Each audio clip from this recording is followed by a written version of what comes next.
Crispy potato পালং কটুরি বানানোর জন্য এখানে আমি 3টে আলু বয়েল করে ম্যাশ করে নিয়েছি।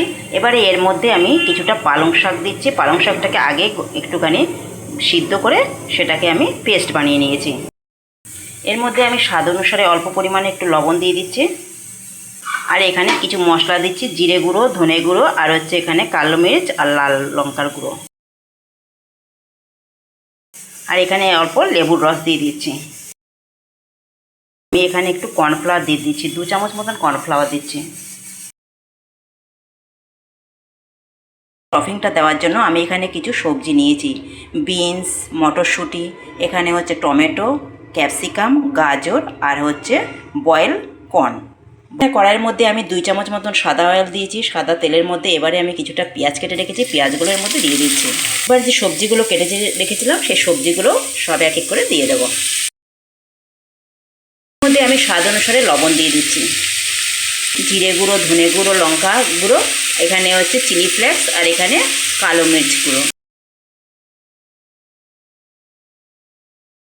স্টাফিংটা দেখুন আমার অনেকটা ফ্রাই হয়ে গেছে। এবারে এটা বাইন্ডিংটা ভালো আসার জন্য এখানে আমি 1 চামচ কর্নফ্লাওয়ার দিয়ে দিচ্ছি, এখানে একটু লেবুর রস দিয়ে দিচ্ছি। লাস্টে আমি কিছুটা এখানে একদম ছোট ছোট করে কাটা অনিয়ন অ্যাড করে দিচ্ছি। ক্রিসপি আলু পালং বল বানানোর জন্য আমি এখান থেকে কিছুটা নিয়ে নিচ্ছি।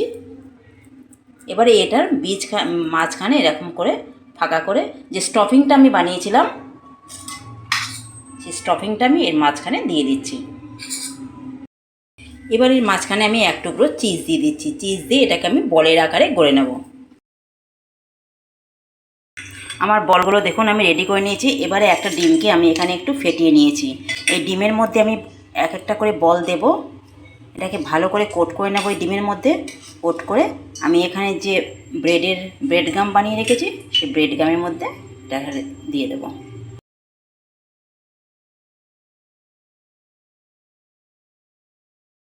কড়াইয়ের মধ্যে আমি তেল দিয়ে দিচ্ছি। তেলটা আমার গরম হয়ে এসেছে। এবারে এর মধ্যে আমি বলগুলোকে বেশ গোল্ডেন কালার করে ভেজে নেব।